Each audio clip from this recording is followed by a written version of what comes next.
Kru Basarnas Banda Aceh mengevakuasi seorang anak buah kapal kargo asing NV Majestic Island berbendera Panama di perairan Selat Benggala, Provinsi Aceh.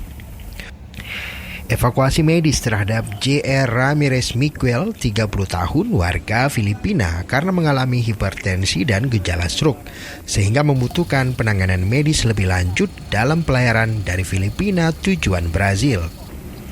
Kasih Operasional Siaga Pencarian dan Pertolongan Basarnas Banda Aceh M. Fatur Rahman mengatakan, evakuasi medis dilakukan pihaknya setelah menerima informasi dari Kapten Kapal Kargo MV Majestic Island.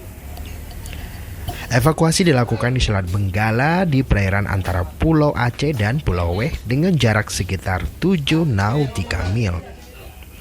Setelah dilakukan pemeriksaan kesehatan untuk mencegah penyakit menular serta dokumen keimigrasian, korban dipindahkan dari kapal MV Majestic Island ke kapal SAR KN Kresna. Terdapat korban satu orang atas nama Miguel Junior Ramirez, umur 37 tahun, pria, warga berkebangsaan Filipina, diduga mengalami perdarahan otak. Kemudian pada pukul 23.15 waktu Indonesia Barat, tim SAR gabungan berhasil mengevakuasi korban, di mana dengan hasil pemeriksaan yang dilakukan oleh tim kesehatan, itu korban didiagnosa mengalami hipertensi dan gejala stroke. Selanjutnya, korban langsung dievakuasi menuju Rumah Sakit Umum Zainal Abidin untuk penanganan medis lebih lanjut.